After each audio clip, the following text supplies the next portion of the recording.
नमस्कार। Good evening प्यारे साथियों, कैसे हैं आप सभी। उम्मीद करती हूँ सभी प्यारे साथी एकदम मस्त शानदार जिंदाबाद जबरदस्त होंगे। मैं वर्षा आप सभी का स्वागत करती हूँ आपके अपने प्यारे परिवार रोजगार विद अंकित एप्लीकेशन पर। तो प्यारे साथियों, हम आपके टॉपर्स 2.0 बैच में कर रहे हैं आज शुरुआत कहानी खंड की।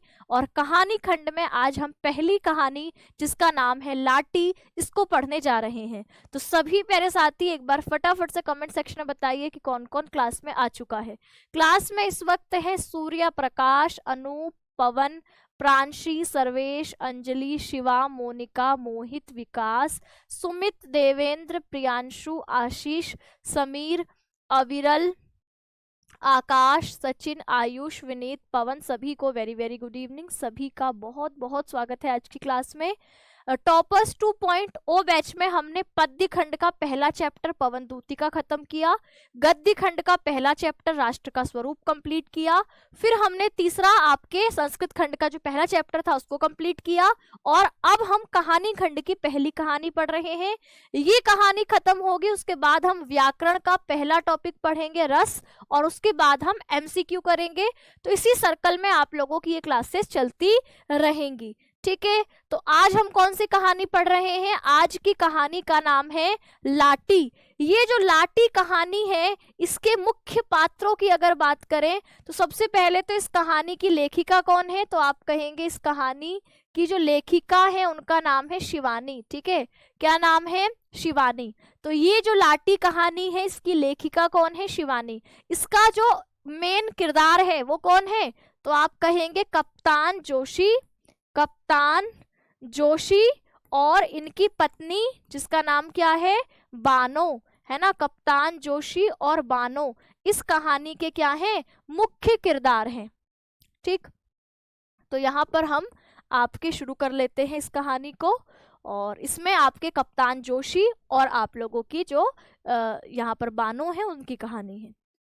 देखो लिखा है, लंबे देवदारों का झुरमुट झुक झुक कर गोठिया सैनिटोरियम की बलैया ले रहा था। तो वहां का पूरा जब कहानी की शुरुआत होती है तो पूरा वातावरण बताया जाता है। इस फिल्म में आप देखते हो तो कैमरा बिल्कुल जूम करके जाता है, एक बंगले का चित्र आपको दिखाई देता है, घर का दिखाना है तो बंगले का सीन दिखाई देता है बाहर से, फिर आपको अंदर का दृश्य दिखाई देता है जिसमें लोग अपना अपना काम कर रहे हैं, उसके बाद कोई बात शुरू होती है। तो बिल्कुल ऐसी कहानी की शुरुआत भी ऐसे ही होगी कि पहले आसपास के वातावरण का वर्णन करेंगे कि लंबे लंबे देवदार, देवदार पहाड़ों में जो पेड़ पाए जाते हैं, जो आपके जिनको आप चीड़ के पेड़ भी कहते हैं ना, तो इन लंबे लंबे देवदारों के जो झुरमुट था, झुरमुट मतलब समूह, एकदम झुंड, है ना। झुरमुट मतलब जो झुंड था पेड़ों का, एक समूह, घने तरीके से चारों तरफ पेड़ ही पेड़ थे।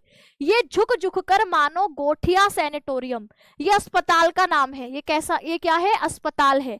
ऐसा अस्पताल जहां पर टीबी के मरीजों का इलाज किया जाता था, और इस अस्पताल में मरीजों की देखभाल वहीं रहकर करवाई जाती थी। तो लंबे देवदारों का झुरमुट, लंबे देवदारों के जो पेड़ हैं उनके समूह के, उनके झुंड के, मानो जैसे यह पेड़ ऐसे झुके हुए हैं समूह में कि झुक झुक कर गोठिया सैनिटोरियम की बलैया, बलैया ऐसे लेते हैं ना, मानो जैसे ऐसे बलैया सी ले रहे थे। कांच की खिड़कियों पर सूरज की आड़ी तिरछी किरणें मरीजों के क्लांत, क्लांत यानी मुरझाए, भाई मरीजों के चेहरे कैसे होंगे? खुशी थोड़े होंगे, मुरझाए हुए चेहरे होंगे। तो वहां जो अस्पताल था उसमें जो कांच की खिड़कियां लगी थी, उन कांच की खिड़कियों से जब सूरज की किरणें अंदर जाती थी तो मरीजों के क्लांत चेहरे, मुरझाए हुए चेहरे पर पड़कर उन्हें उठा देती थी, यानी उनको जगा देती थी। मौत की नगरी के मुसाफिर, मरीजों को क्या कहा? मौत की नगरी के मुसाफिर। एक अस्पताल में कोई भर्ती है, क्या पता कब चल बसे, है ना।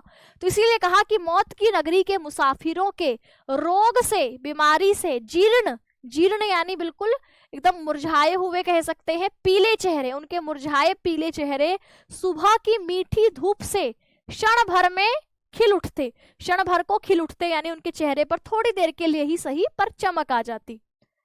आज टीबी सरदर्द जुखाम खांसी की तरह आसानी से जीती जाने वाली बीमारी है। आज आप टीबी का इलाज कराने जाओ तो तुरंत इलाज हो जाता है।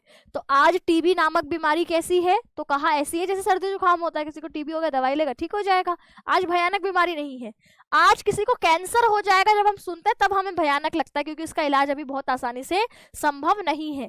अगर लेट पता चला, लेट आपके जो है जानकारी लगी कि हमें कैंसर है, तो फिर तो इलाज बिल्कुल ही मुश्किल, इंसान मर ही जाता है। तो कैंसर आज खतरनाक बीमारी है। तो बिल्कुल ऐसे ही एक समय पर टीबी बीमारी भी इतनी खतरनाक होती थी कि जिसको होती थी उसकी मृत्यु निश्चित ही मानी जाती थी। तो कहा आज तो टीबी जैसे, टीबी यानी ट्यूबरक्लोसिस जो बीमारी है, इसको सिरदर्द और जुकाम खांसी की तरह आसानी से जीती जाने वाली यानी आसानी से ठीक हो जाने वाली बीमारी है। पर आज से कोई 20 बरस पहले, 20 साल पहले टीबी जो है वह मृत्यु का जीवंत आह्वान था। मृत्यु का मानो जीवंत आह्वान यानी बुलावा था, मानो जैसे मृत्यु का बुलावा हो। ठीक है, मृत्यु का बुलावा पहले 20 साल पहले माना जाता था। भुवाली उत्तराखंड में एक जगह है। ठीक है, ये क्या है, ये अस्पताल उत्तराखंड में है। तो उत्तराखंड में एक स्थान का नाम है भुवाली। तो कहा भुवाली से तब अधिक मांग जो थी वह गोठिया सैनिटोरियम की थी। भुवाली में लोग हिल स्टेशन की तरह है, घूमने जाते हैं, है ना, पहाड़ों में छुट्टियां मनाने, मौज मस्ती करने जाते हैं। कहा तब इस भुवाली की जो मांग थी ना, वो इस कारण से नहीं थी कि वहां घूमने जा रहे हैं लोग, इसलिए थी क्योंकि वहां पर गोठिया सैनिटोरियम था। तो कहा भुवाली से भी ज्यादा मांग उस समय पर गोठिया सैनिटोरियम की थी। काठगोदाम रेलवे स्टेशन है, इससे कुछ ही मीलों की दूरी पर एक ऊंचे पहाड़ पर गोठिया सैनिटोरियम के लाल लाल छतों के बंगले छोटे छोटे गुलदस्ते से सजे थे। तो आपके काठगोदाम रेलवे स्टेशन से थोड़ी ही दूरी पर आप देखेंगे कि ये लाल लाल छतों वाले जो कमरे हैं, यह मानो जैसे लाल लाल फूलों के गुलदस्ते की समान सजे हुए दिखाई पड़ रहे हैं। तो कहा 3 नंबर के बंगले का दुगना किराया देकर कप्तान जोशी स्वयं अपनी रोगिणी पत्नी के साथ रहता था। तो इन्हीं बंगलों में जो 3 नंबर का बंगला था, उसमें जो कप्तान जोशी, जो इस कहानी का मेन किरदार है, वह अपनी रोगिणी पत्नी यानी अपनी बीमार पत्नी के साथ रहता था। बंगले के बरामदे में वह पत्नी के पलंग के पास दिन भर आराम कुर्सी, आप देख सकते हो इसकी कुर्सी है ना, तो दिन भर क्या करता था, अपनी आराम कुर्सी डालकर पत्नी के पास ही बैठा रहता। कभी अपने हाथों से उसका टेम्परेचर चार्ट भरता, यानी बार बार उसके उसमें थर्मामीटर लगा करके उसका टेम्परेचर दिन भर नोट करता कि अब कितना टेम्परेचर है, अब कितना बुखार है, अब कैसी तबीयत है ना, तो दिन भर यही काम करता। कभी समय देखकर उसको दवाइयां देता। पास के बगल के मरीजों की बड़ी तृष्णा और चाव से सेवा करता, केवल पत्नी की ही नहीं, आसपास अस्पताल में एक ही मरीज तो होता नहीं, और भी होते हैं। तो कहा आसपास के जो बगल में मरीज थे, उनकी भी बड़ी तृष्णा यानी बड़े लगाव के साथ, बड़े चाव के साथ, बड़े इंटरेस्ट के साथ उनकी भी सेवा किया करता था कप्तान जोशी। कभी उसके आनंद चेहरे पर झुंझलाहट या खीज की स्पष्ट रेखा भी नहीं उभरती, कभी उसे गुस्सा भी नहीं आता अपनी बीमार पत्नी या बाकी रोगियों की सेवा करते हुए। कभी होता है ना, आप बहुत काम करो तो थक जाते हो तो गुस्सा देते हो, चिल्ला देते हो, आपके चेहरे पर परेशानी दिख जाती है, पर उसके चेहरे पर कभी ऐसी परेशानी नहीं दिखती। तो उसके आनंद चेहरे पर, उसके खुशनुमा चेहरे पर झुंझलाहट यानी परेशान होने की जो खीज होती है, उसकी एक स्पष्ट रेखा भी नहीं दिखाई पड़ती। कभी वह घुंघराले बालों को बुश से संवारता, लाटी, इसकी जो पत्नी है बानो, उसके घुंघराले बालों को कैसे संवारता, बुश से यानी कंघी से उसको संवारता। बड़े मीठे स्वर में पहाड़ी झोड़े, झोड़े मतलब है पहाड़ी गीत, है ना, यहाँ पर झोड़े मतलब होता है लोकगीत। जैसे आपके उत्तर प्रदेश में कुछ लोकगीत गाए जाते होंगे शादी विवाह के अवसर पर, है ना, तो उनको हम लोकगीत कहते हैं। तो पहाड़ी झोड़े मतलब पहाड़ के जो लोकगीत होंगे उसको गाकर वह अपनी पत्नी को सुनाता। उनकी और उन गानों में कैसी मिठास थी, कहा जिनकी मिठास में तिब्बती बकरियों के गले में बंधी बजती रुनकती घंटियों की सी छुनक रहती। उसके गीतों में ऐसी मिठास रहती मानो जैसे जो तिब्बती बकरियां होती हैं, पहाड़ों पर चरने वाली जो बकरियां होती हैं, उनके गलों में जब घंटी बंधी होती है तो वो जितनी मीठी मीठी आवाजें बजती है, रुनझुन रुनझुन रुनझुन, तो ऐसी ही मधुर आवाज उसकी थी। पहाड़ी मरीज बिस्तरों से पुकार कर कहते कि वाह कप्तान साहब वाह, एक और गीत सुनाइए, एक और गीत सुनाइए। कप्तान अपने पलंग से घुली मिली सुंदरी बानों की ओर देखकर बड़े लाड़ से मुस्कुरा जाता। जब सब उसकी तारीफ करते और कहते कि आपके एक गीत और, एक गीत और, तो कप्तान क्या करता, कप्तान जो है उसको बड़े लाड़ से अपनी पत्नी जो बानो है उसको देखता और बड़े लाड़ से, बड़े प्यार से मुस्कुरा देता। आगे कहा बानो का गोरा चेहरा बीमारी से एकदम पीला पड़ गया था। तो बीमार जो आपकी बानो थी, जो शादी के वक्त सुंदर सी रही होगी, वह इस वक्त बीमार पड़ने के कारण, टीबी उसको हो गई है, इस कारण उसका गोरा चेहरा कैसा है, कहा बीमारी से एकदम पीला पड़ गया था। तो बानो का गोरा चेहरा बीमारी से एकदम पीला पड़ गया था और उसकी बड़ी बड़ी आंखें और बड़ी हो गई थी। तो बड़ी आंखें वैसे तो सुंदरता का प्रतीक है, लेकिन यहाँ बीमारी से मानो उसकी आंख में गड्ढे हो गए थे और वो उसकी जो आंखें थी वो और बड़ी दिखाई दे रही थी। तो कहा कि और उसकी बड़ी बड़ी आंखें और बड़ी हो गई थी। शांत तरल दृष्टि से यानी बिल्कुल प्यार भरी दृष्टि से वह कप्तान को दिन रात टुकुर टुकुर देखे रहती। तो मानो तरल दृष्टि यानी उसकी आंखों में एक नमी रहती, परेशानी होती होगी, पीड़ा होती होगी, तो आंखों में एक नमी रहती। तो उस नमी भरी हुई आंखों से वह अपने पति को टुकुर टुकुर देखा करती। फिर आगे बैकग्राउंड में कहानी चली कि विवाह के 2 वर्ष पश्चात यही उनका वास्तविक हनीमून था, यानी शादी के बाद पहली बार इन दोनों को एकांत में समय बिताने का अवसर मिला है। तो कहा कि विवाह के 2 वर्ष बाद सही मायने में यही इनका हनीमून था, जहां ना तो अम्मा थी, ना चाची थी और ना ताई की शासन की लगाम थी, ना नई बहू के घूंघट की बंदिश। तो कहा 2 साल बाद इनको एकांत में समय बिताने का मौका मिला है, जहां ना भाके अम्मा है, ना चाची है, ना ताई के शासन की लगाम है और ना ही नई बहू के घूंघट की जो बंदिश होती है वो, ऐसा यहाँ कुछ भी नहीं है। पिंजरे की चिड़िया आजाद कर दी गई। ऐसा लगता है जैसे जिस 2 साल से मानो जिस पिंजरे में कैद थी वह मानो इस बीमारी के कारण उस पिंजरे से आजाद हो गई हो। तो पिंजरे की चिड़िया कैसी हो गई? आजाद हो गई।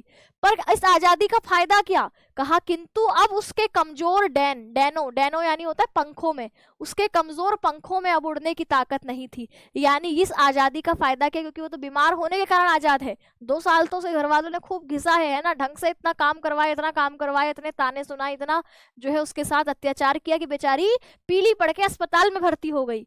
तो कहा कि पिंजड़े की चिड़िया अब आजाद कर दी गई, पर अब उसके कमजोर डैनों में, कमजोर पंखों में उड़ने की ताकत नहीं थी।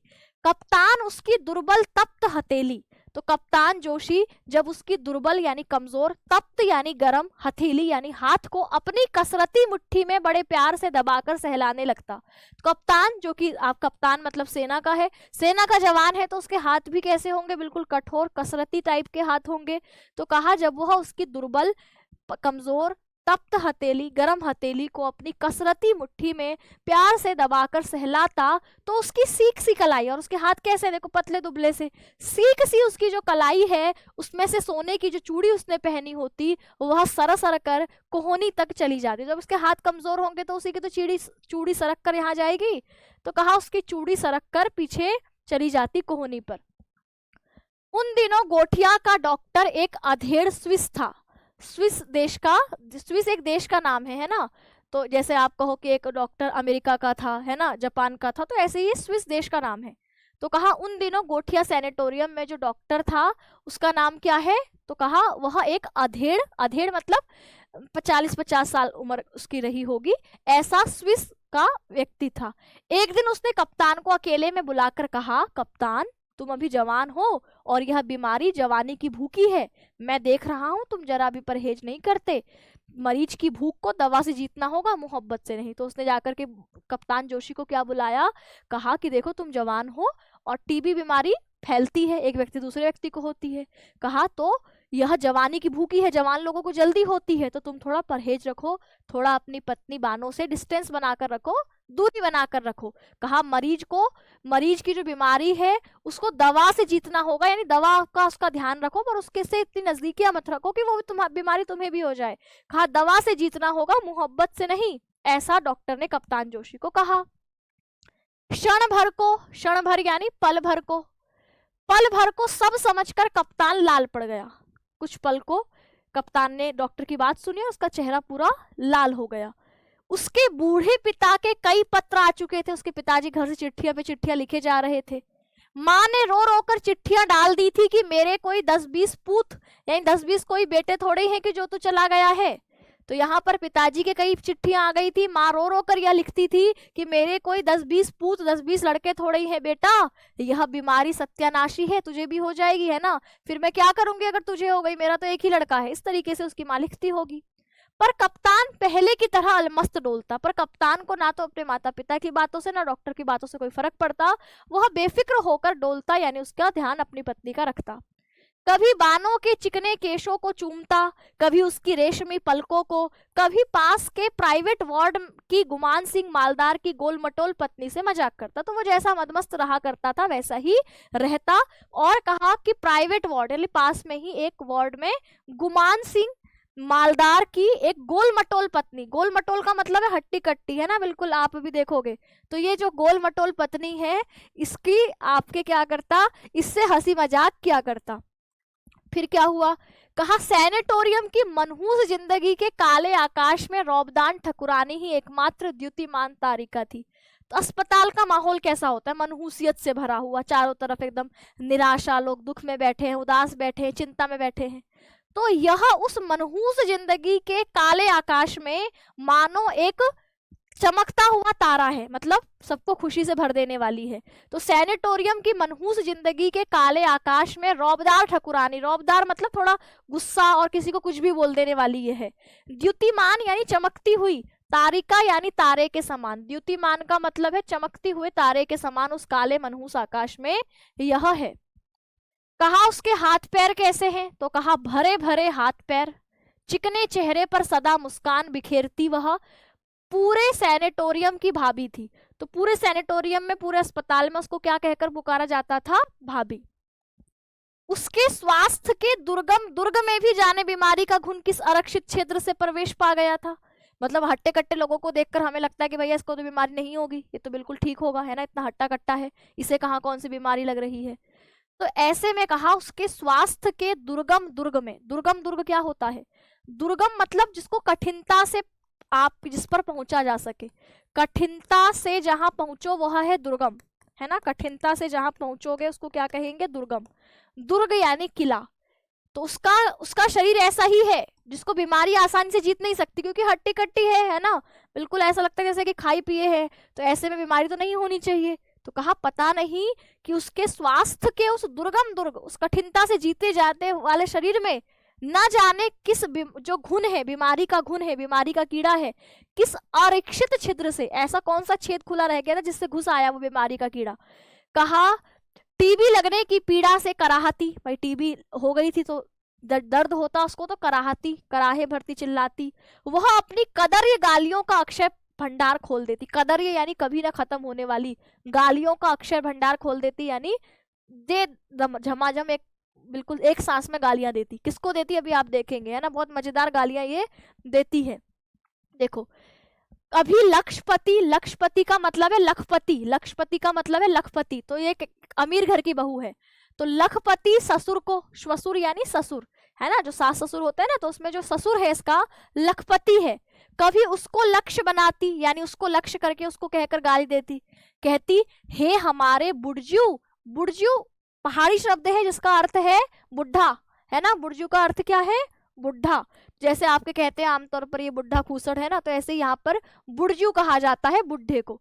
तो यहाँ पर आप देखेंगे क्या कहती है, ये जो हमारे बुढ़े हैं आधी कुमाऊं के छत्रपति, आधी कुमाऊं यानी जो पूरा उत्तराखंड है उस दो मंडलों में बटा है, कुमाऊं और गढ़वाल। तो कहते हैं पूरे कुमाऊं के छत्रपति है, यानी इतने अमीरों में गिने जाते हैं, पर बहुत तिथाड़ को जा रही है, बहुत तिथाड़ को जा रही है यानी मरने वाली है, शमशान को जाने वाली है उनकी बला से। पर उनको क्या करना, अपने ससुर को गाली देते हुए कहती कि मेरे जो ससुर है लखपति, वे बुढ़जू, वो बुढ़ा आदि कुमाऊं का छत्रपति है, आदि कुमाऊं का जो है पैसा हड़प कर बैठा है, पर देखो उसको बहुत तिथाड़ में जा रही है, शमशान को जा रही है, उसकी बला से क्या, उसको थोड़ी कोई फर्क पड़ता है।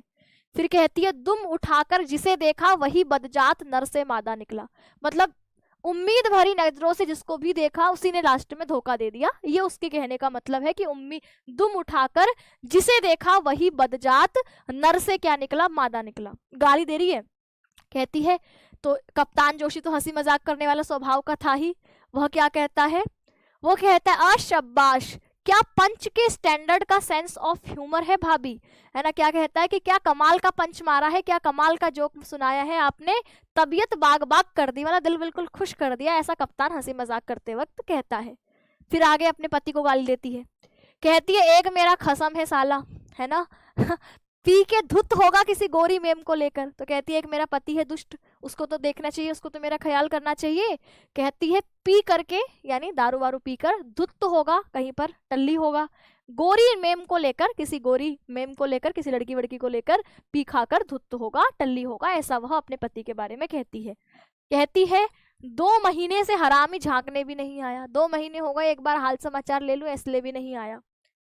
फिर कहती है दाढ़ी जारे की ठटरी उठेगी तो मजाल है मैं भी सुहाग उतारूं। दाढ़ी जारे की ठटरी उठेगी यानी इसकी अर्थी उठेगी तो देखना मैं भी सुहाग नहीं उतारूंगी। काहे बात का पति बना हुआ है कि मैं अस्पताल में भर्ती हूँ, 2 महीने से हालचाल भी लेने नहीं आया, इसकी अर्थी उठेगी तो मैं अपना सुहाग भी नहीं उतारूंगी। ऐसा गुस्से में यहाँ पर जो नेपाली भाभी है ये कहती है। वह फिर कहती क्यों भाभी क्यों कोस रही हो, यह कहकर कप्तान फिर हंसता।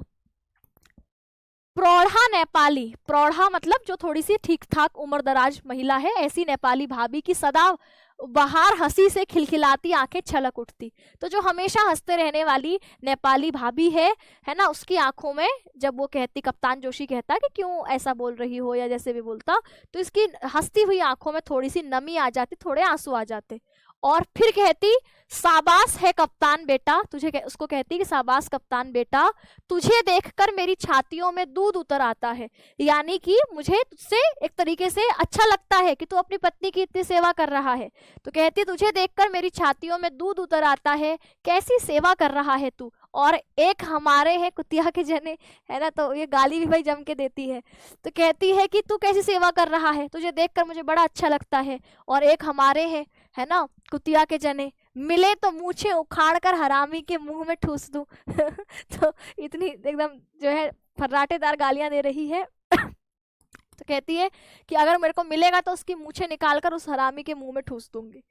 कप्तान हंसते हंसते दोहरा हो जाता, जैसे अभी हमें हंसी आ रही है, तो ऐसे कप्तान को भी उसकी गालियां सुनकर, उसकी बातें सुनकर क्या होती, हंसी आ जाती है ना, बिल्कुल लोटपोट हो जाता हंसते हुए। मूछे उखाड़कर मुंह में ठूसने की बात तो कुछ ऐसी जम जाती कि वह भागकर बानों को भी सुनाने पहुंच जाता है ना, बानों को सुनाकर आता। नेपाली भाभी के पति की असंख्य मोटरें अल्मोड़ा नैनीताल को घेरे रहती। तो नेपाली भाभी के पति क्या करते हैं, तो नेपाली भाभी के जो पति हैं वह खूब अमीर आदमी तो है ही, उसकी असंख्य मोटरें, असंख्य गाड़ियां अल्मोड़ा और नैनीताल जो हिल स्टेशन है उसको घेरे रखती, यानी खूब कमाई होती। चाय के बगीचों का तो अंत ही नहीं था, किंतु उनके वैभव ने, उनकी ये जो धन दौलत थी, उसने पत्नी के प्रति जो उनका प्रेम था, उनका जो मोह था, उसकी बेड़ियां काट दी। यानी इस रुपये पैसे के लालच में ही उनको जो मौज मस्ती करनी होती बाहर कर लेते हैं ना पी खाकर। तो ऐसे में पत्नी से कोई मोह नहीं रहा था। कहा इस वैभव ने, इस धन दौलत ने पत्नी के प्रति जो प्रेम होना चाहिए था, जो मोह होना चाहिए था, इसकी बेड़ियां काट दी, और 1 वर्ष से वह एक बार भी उसे देखने नहीं आए। एक दिन कप्तान ने देखा कि नेपाली भाभी की खांसी बहुत ही बढ़ गई है। खांसी का दौरा सा पड़ा और कप्तान भागकर देखने गया तो देखा कि रक्त के कुंड के बीच, पूरे खून खून से लथपथ, नेपाली भाभी का विराट गेहुआ देह, जो मोटी हट्टी कट्टा जो उनका शरीर था, निष्प्राण यानी बिल्कुल जान जा चुकी थी। पति की मूछों को उसके मुंह में ठूसने के स्वप्न अधूरा ही छोड़कर भाभी चली गई थी। ठीक है, तो यहाँ पर नेपाली भाभी की क्या हो जाती है, मृत्यु हो जाती है। कुछ दिन तक कप्तान उदास हो गया, बानों की बड़ी बड़ी आंखों में भी उदासी के डोरे बढ़ गए। पूरे अस्पताल को हंसाने वाली या माहौल को थोड़ा हल्का बनाने वाली नेपाली भाभी तो चल बसी। ऐसे में कप्तान कुछ दिन तक उदास रहा, बानों की बड़ी बड़ी आंखों में भी उदासी के डोरे पड़ गए, यानी उसकी आंखों में भी एक उदासी छा गई। जब ऐसी हंसती खेलती लाल लाल भाभी को मौत खींच ले गई, यानी हट्टी कट्टी हंसती खिलखिलाती जो आपकी नेपाली भाभी है, जब उसको टीबी ने बीमारी ने नहीं बख्शा, उसकी मौत हो गई, तो बेचारी बानो तो केवल हड्डियों का ढांचा थी, मानो जैसे हवा में उड़ती रुई का फाया हो, जैसे रुई का फाया हवा में उड़ता इधर उधर चला जाता है, इतनी ही पतली दुबली कमजोर शरीर वाली थी बानो। भाभी की मौत आकर जैसे उन दोनों के कान में यह कह गई थी कि जिंदगी कुछ ही पलों की है। उन अमूल्य पलों के अमृत स्वरूपी रस की अंतिम बूंद भी उन दोनों को छोड़ना मंजूर ना था। तो मानव जिंदगी उनकी मौत के माध्यम से उनको यह संदेश देने आ रही थी कि तुम्हारे पास भी बहुत समय नहीं बचा है। और यहाँ ये दोनों, ये जो इनके जीवन के अमूल्य पल थे, बेशकीमती पल थे, उनके अमृत स्वरूपी रस, अमृत स्वरूपी यानी आनंद देने वाले, खुशी पहुंचाने वाले जो ये पल थे, उनकी अंतिम बूंद, उसका एक अंतिम क्षण भी छोड़ना नहीं चाहते थे, एक दूसरे के साथ वो समय बिताना चाहते थे। नित्य निकट आती मौत ने बानो को चिड़चिड़ा बना दिया। अब जैसे जैसे उसको बीमारी का प्रभाव ज्यादा बढ़ता, तो इतने में जो बानो है वो भी ज्यादा से ज्यादा चिड़चिड़ी होती गई, कभी गुस्सा करती, कभी रोती, कभी चिल्लाती, है ना। तो नित्य निकट आती, रोज पास आती मौत ने बानो को चिड़चिड़ा बना दिया। पर जैसे इकलौते जिद्दी दुर्बल बालक की हर जिद को स्नेहमयी माता हंस खेल कर झेल लेती है। जैसे बच्चा इकलौता हो, बेटा इकलौता हो, तो माँ उसकी, बच्चा कितना ही जिद करे ले ना, तो उसकी जिद को पूरा करती है। तो बिल्कुल ऐसे ही उसका पति भी उसकी हर जिद को पूरा करता। तो कहा कि जैसे इकलौते जिद्दी दुर्बल बालक की हर जिद को उसकी स्नेहमयी माता हंस खेल कर झेल लेती है, बिल्कुल ऐसे ही कप्तान इस हठीली बानो, जिद्दी बानो की हर जिद को पूरी करता। कभी वह खिली चांदनी में बाहर जाने को मचलती, तो वह अपने खाकी ओवरकोट में उसे लपेटकर अपनी देह से सटाए लंबे चीड़ की छाया में बैठा रहता। ठीक है, तो कभी क्या करता, तो कहा कभी उसको ले जाकर शाम को चांदनी रात में घुमाकर आता। बानो से विवाह के ठीक तीसरे ही दिन, अब पीछे बैकग्राउंड में कहानी चली कि जब कप्तान जोशी और बानो का विवाह हुआ था, तो बानो से विवाह के ठीक तीसरे दिन छोड़कर उसे बसरा जाना पड़ा था। 3 दिन की शादी के बाद उसको कहाँ जाना पड़ा था, बसरा। बसरा एक जगह है जहां पर उसको फौज से बुलावा आ गया है, फौजी आदमी है, तो जाना पड़ा। खाकी वर्दी में कसे 6 फुटी शरीर और भूरी भूरी मूंछों को देखकर बानो उससे जितना ही कटी कटी छिपी फिरती, वह उसे पाने को उतना ही उन्मत्त उठता। तो नई नई शादी जब हुई थी, तो कहा कि जो कप्तान जोशी था वो 6 फुट का एकदम जवान हट्टा कट्टा आदमी था, है ना।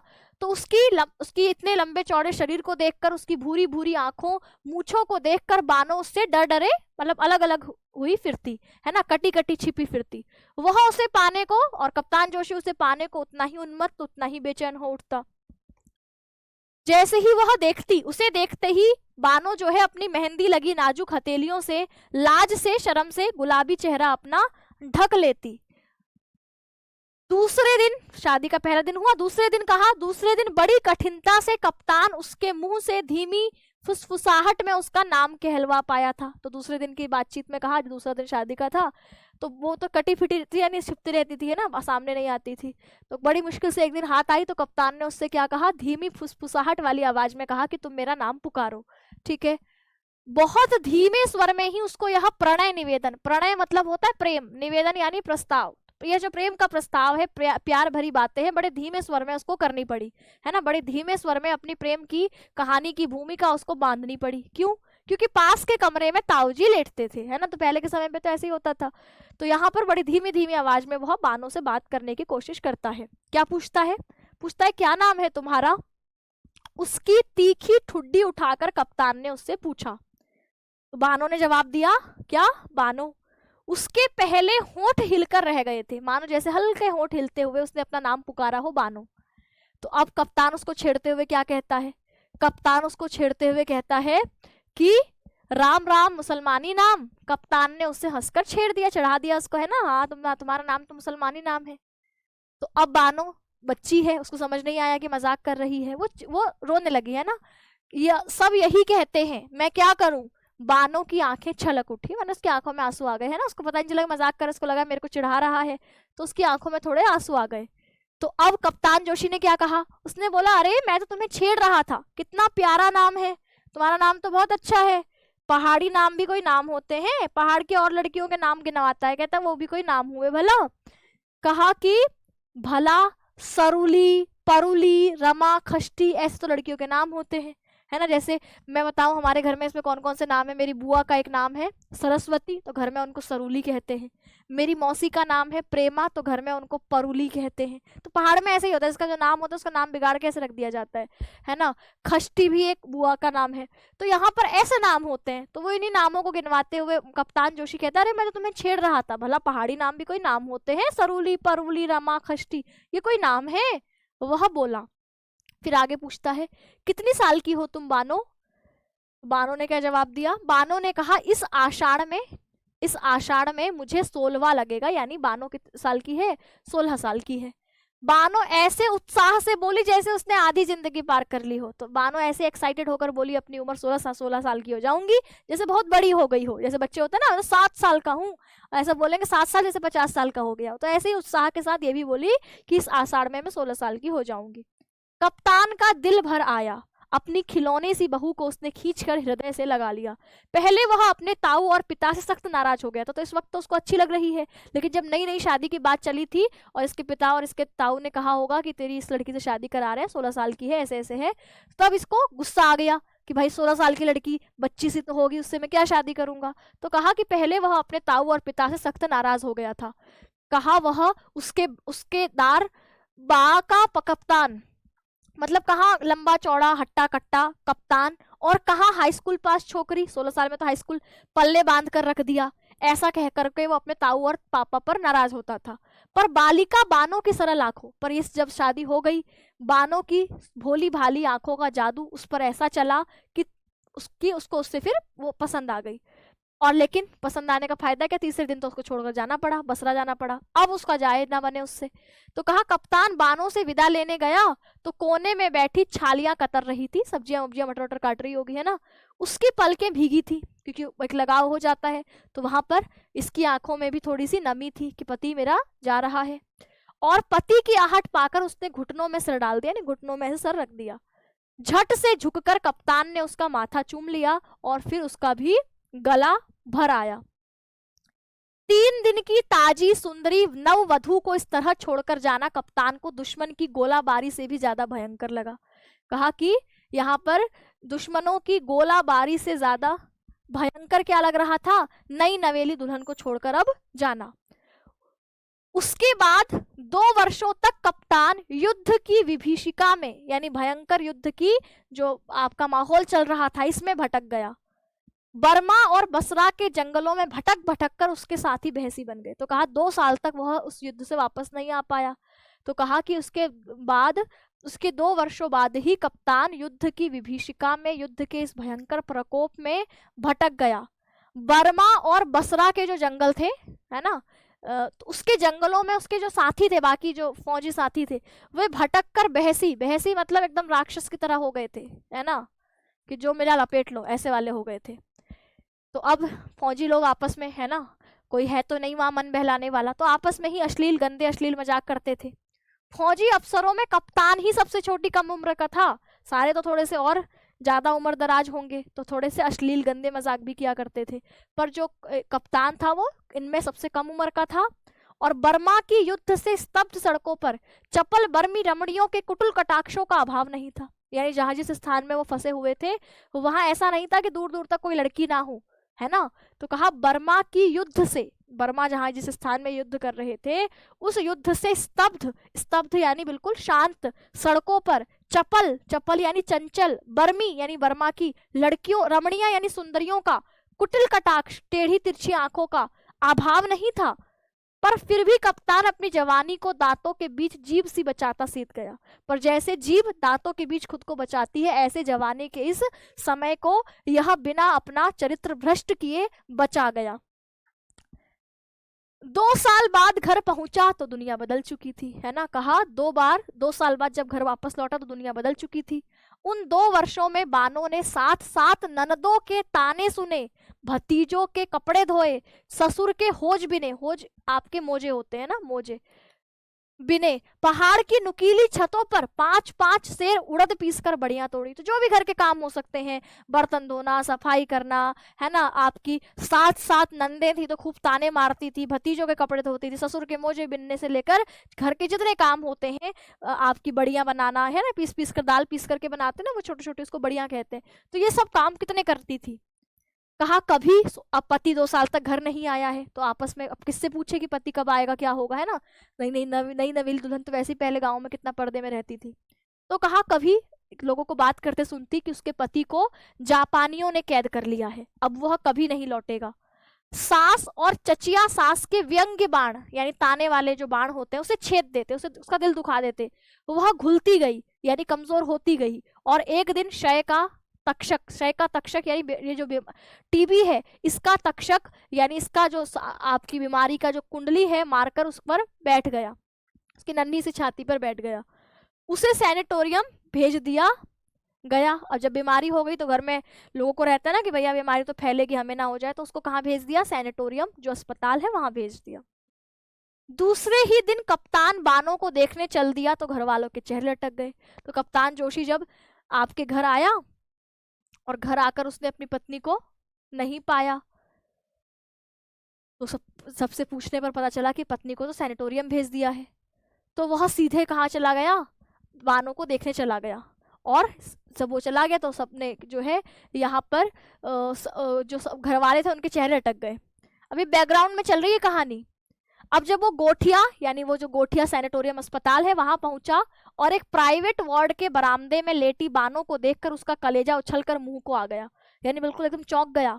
नई दवेली खिलौने सी बहू, सुंदर है ना, गुलाबी हथेली जिसकी, ठीक है, ऐसी नाजुक बहू को उसने देखा तो उसको देखते ही उसका कलेजा उछलकर मुंह को आ गया, यानी वो बिल्कुल एकदम दिल भर आया उसका कि क्या हालत बानो की हो गई है। बानो घिसकर और बच्ची सी हो गई। 16 साल की तो थी ही, बच्ची सी तो थी ही, अब मानो जैसे घिसकर इस बीमारी ने उसको और बच्चा सा बना दिया। कप्तान को देखकर उसकी तरल आंखें खुली रह गई। कप्तान को देखा तो उसकी तरल आंखें, यानी आंसुओं से भरी हुई आंखें खुली रह गई। आंसू टपकने लगे। कहने और कैफियत देने की कोई गुंजाइश नहीं रही। कुछ कहें, कुछ सुने, इसकी कोई गुंजाइश ही नहीं। दोनों मानो जैसे आंखों आंखों में एक दूसरे से बात कर रहे हो। बानों के बहते आंसुओं की धारा ने 2 साल की जितने उलाहने थे, जितने ताने थे, वो सब सुना दिए। दोनों ने समझ लिया कि अब मिलन के जो क्षण हैं, मिलने का जो पल है, वह मुट्ठी भर रह गए थे, यानी बहुत ही कम रह गए थे। उन दिनों सैनिटोरियम में एक अत्यंत क्रूर नियम था। उन दिनों सैनिटोरियम में कैसा नियम था? तो कहा उन दिनों सैनिटोरियम में, अस्पताल में क्रूर, एक कठोर नियम था कि रोगियों को उनकी अंतिम अवस्था जानकर, अगर अस्पताल में पता चलता था कि कोई रोगी बीमार है तो उसको क्या कर देते थे? घर भेज दिया जाता था। यानी कि भैया अस्पताल में अगर कोई व्यक्ति ऐसा हो गई मरने ही वाला है तो उसको बोला था कि अपने घर ले जाओ, ये अस्पताल में मरना नहीं है। तो ऐसा कठोर नियम उस अस्पताल में था। सैनिटोरियम की मृत्यु का प्रवेश सर्वथा निषिद्ध था। सैनिटोरियम में मानो जैसे मृत्यु का प्रवेश, मृत्यु की एंट्री निषिद्ध थी, बैन कर रखी थी कि अगर कोई मरने वाला होगा तो वो घर जाएगा, यहाँ नहीं मर सकता। नेपाली भाभी की मृत्यु के बाद कप्तान और बानो मातम में, दुख में डूब गए थे। पर चौथे दिन में फिर हनीमून मनाने लगे। पर 2-3 दिन हुए तो उसके बाद दोबारा से हनीमून मनाने लगे, यानी मिलन के जो पल होते हैं उनको एंजॉय करने लगे, एक दूसरे के साथ समय बिताकर खुश रहने लगे। अपनी साड़ियों का बॉक्स निकलवाकर बानो ने कई साड़ियों पर इस्त्री करवाई, प्रेस करवाई। बड़ी देर तक दोनों ने पेशेंस खेला, गेम होती होगी कोई खेला है ना।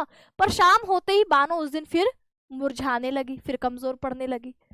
दिन भर उसे दस्त आ रहे थे और टीबी के मरीज को दस्त आना खतरे से खाली नहीं होता। डॉक्टर दलाल आया, उसने कप्तान को बाहर ले जाकर कमरा खाली करवाने का नोटिस दे दिया और उसने कहा कि कल ही ले जाना होगा। I give her 2-3 days। उसने कहा कि मैं 2 से 3 दिन देता हूँ आपको, अब बानो को ले जाना पड़ेगा। बानो को ले जाना पड़ेगा मतलब बानो के दिन 2-3 ही उसके जीवन में बचे हैं, इससे ज्यादा वह नहीं बचेगी, ऐसा डॉक्टर ने उसको कह दिया। कप्तान का चेहरा पूरा सफेद पड़ गया। घर जाने का तो प्रश्न ही नहीं उठता था। घर में सास ससुर है ना, चाची ताई कितने सारे थे, कितने ताने देते। उसके जो 2-3 दिन बचे थे उनको बिल्कुल एकदम बेकार कर देते, उसकी मधुर यादों को। तो ऐसे में घर जाने का सवाल तो था नहीं। 3 रस भरे महीनों की जो मीठी धरोहर थी, जो मीठी यादें उसके पास बानो के साथ के समय की बची थी, वह उनको घर की कड़वाहट से अछूता ही रखना चाहता था। भुवाली के पास उसी स्थान पर एक चाय की दुकान के नीचे एक साफ सुथरा कमरा, मानो जैसे मृत्यु का पासपोर्ट पाए बानो जैसे अभागे मरीजों के लिए सदा बाहम फैलाए खुला रहता था। मानी वहीं एक चाय की दुकान के पास एक कमरा था जो ऐसे ही मरीज जिनको अस्पताल से घर भेज दिया जाता था, मानो उनका बाहें फैलाकर इंतजार कर रहा हो या उनके लिए खुला रहता था, मतलब वहां पर वो व्यक्ति रह सकता था। फिर क्या हुआ? सैनिटोरियम छोड़कर हम कल दूसरी जगह चलेंगे बानो। तो कप्तान आया बानो के पास।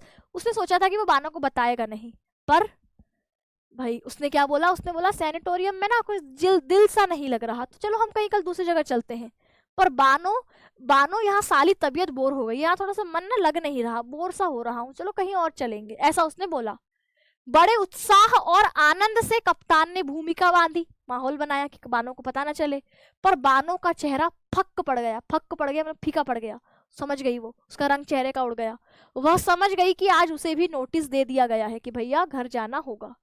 बड़ी रात तक कप्तान उसके गालों के पास, और फिर जब बानो को नींद आ गई तो वह भी अपने पलंग पर जाकर सो गया। बड़ी देर तक उसके पास, अपने गालों के पास अपने जो है गाल लगाकर लेटा रहा है ना, उसको गीत वीत जो भी सुनाए होंगे, उसके बाद जाकर वह भी पलंग पर सो गया। सुबह उठा तो बानो पलंग पर नहीं थी। अपना चेहरा ले जाकर गुनगुनाता रहा। अच्छा, ये वाली लाइन वहां से मिक्स हो गई है, ठीक है। आ गई तो वह भी अपने उसके गालों के पास यहाँ से फिर ये है, चेहरा ले जाकर गुनगुनाता रहा, बानो मेरी बन्नो मेरी बन्नू, है ना। ये आपका यहाँ पर इसको काट करके यहाँ पर सेट कर लेना, ठीक है।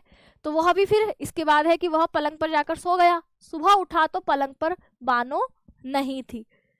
सोचा घिसटती बाथरूम तक चली गई होगी। होश आने पर, जब जोश आने पर वह काफी दूर तक चल लेती। जब थोड़ा सा मन में, शरीर में ताकत सी लगती थी तो वह क्या करती थी, वह आपके काफी दूर तक चली जाती थी। बड़ी देर तक जब लौटी नहीं तो घबराकर उठा, बानो कहीं नहीं थी। भागकर मरीजों के पास गया, डॉक्टर आया, नर्सें आई, चौकीदार आया, पर बानो कहीं नहीं थी। सैनिटोरियम में आज पहली बार ऐसी अनहोनी घटना घटी थी। दूसरे दिन बड़ी दूर रथी घाट था एक, उस पर बानो की साड़ी मिली थी। मृत्यु के आने से वह अभागी से पूर्व वह अभागी स्वयं ही भागकर मृत्यु से मिलने चली गई। तो जब बानो को पता चला होगा कि जो मेरी को भी मृत्यु का नोटिस दे दिया गया है, अब मेरा बेचारा पति कहाँ परेशान होता रहेगा, कहाँ तक मुझे ढोता रहेगा, ऐसा सोचती हुई बानो ने मृत्यु के आने का इंतजार नहीं किया, बल्कि उसकी रथी घाट पर किनारे पर मिली यह साड़ी बता रही थी कि उसने मृत्यु के आने से पहले ही अपने आप को मृत्यु के हवाले कर दिया था, ठीक है, यानी नदी में कूदकर अपनी जान दे दी थी। इसमें कोई संदेह नहीं कि बानो ने डूबकर आत्महत्या कर ली थी। अब शोक से पागल होकर कप्तान उसकी साड़ी को छाती से चिपटाए रोता रहा। यानी कप्तान की तो क्या हालत हुई होगी आप सोच सकते हो, है ना। तो यहाँ पर वो काफी देर तक रोता रहा वहां पर। किंतु मर्द की जवानी जाड़े की भयंकर लंबी रात के समान है जो काटे नहीं कटती।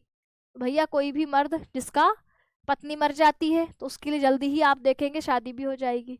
तो कहा मर्द की जो जवानी है ना, वो ऐसे जाड़े की भयंकर रात के समान, जैसे जाड़े की भयंकर रात काटी नहीं जाती, तो ऐसे ही मर्द की जवानी है जो उससे अकेले नहीं काटी जाती।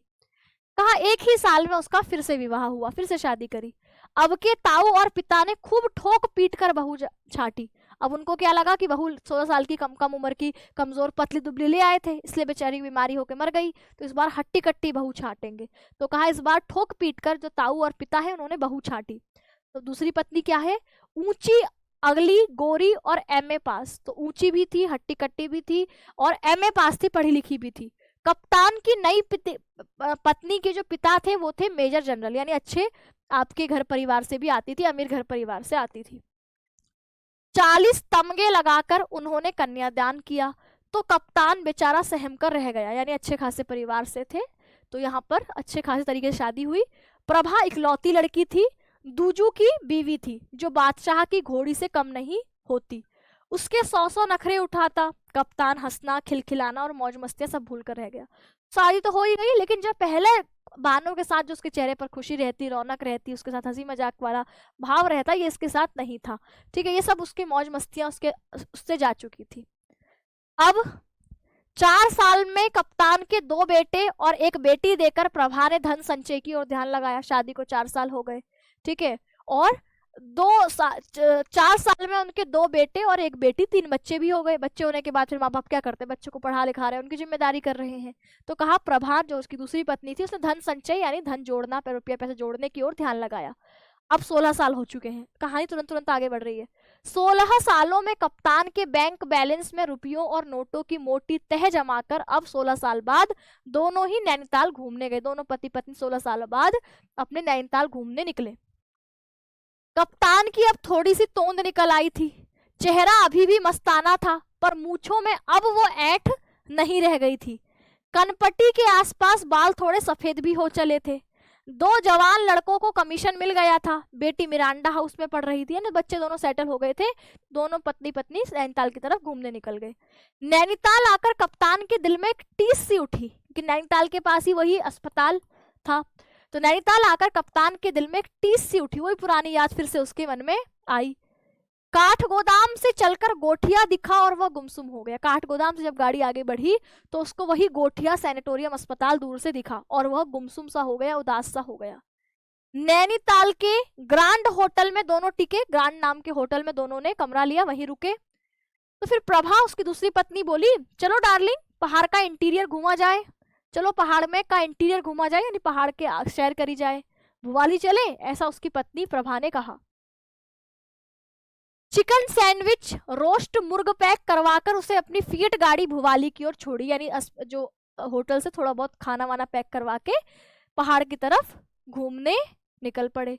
तो कहा चिकन सैंडविच, रोस्ट मुर्ग, जो भी खाने पीने का आइटम है उसको पैक करवाकर उसने अपनी फिएट गाड़ी जो थी उसको भुवाली की ओर मोड़ दिया। बगल में दामी चंदेरी साड़ी और बिना बाहों के ब्लाउज से अपने मासल शरीर की गोरी दमक बिखेरती प्रभा बैठी। तो गाड़ी चली और गाड़ी के ड्राइवर वाले के बगल वाली सीट में कहा, चंदेरी साड़ी, चंदेरी सॉफ्ट कपड़ा होता है उसकी साड़ी और बिना बाहों का ब्लाउज, अपने मासल शरीर, यानी ऐसा शरीर जिसमें मांस हो खूब सारा, हट्टी कट्टी मतलब गोल मटोल सी शरीर में, दमक बिखेरती, चमक बिखेरती प्रभा बगल में बैठी। भुवाली की एक छोटी सी दुकान देखकर प्रभा ने गाड़ी को वहीं रोकने के लिए कहा, इसी दुकान में आज एकदम पहाड़ी स्टाइल से कलई के गिलास में चाय पियेंगे हनी। उसने कहा कि आज जो है एक काम करते हैं, इसी दुकान पे रुकते हैं और पहाड़ी स्टाइल में जो कलई गिलास होते हैं, ये स्टील के जो गिलास होते हैं, इनमें आज चाय पियेंगे। वह बोली, कप्तान अब मेजर बन चुका था, मेजर की डिग्निटी कहाँ जाएगी भाई, मेजर का सम्मान कहाँ जाएगा, बताओ, छोटी सी दुकान में बैठकर चाय पिएगा। तो कहा मेजर की डिग्निटी कहाँ जाएगी। वह बोला, इसने क्या बोला, भाड़ में, जैसे मजाक में बोलते ना, भाड़ में जाएगी।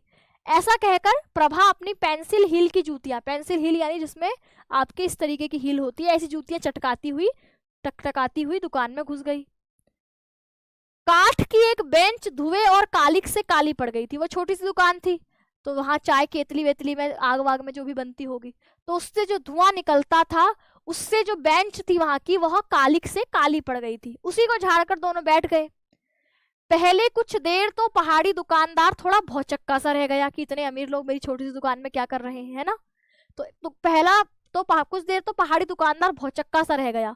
लकड़ी के धुएं से एकदम काली केतली जो थी, चाय बनाने वाली जो केतली थी, उसमें चाय उबल रही थी।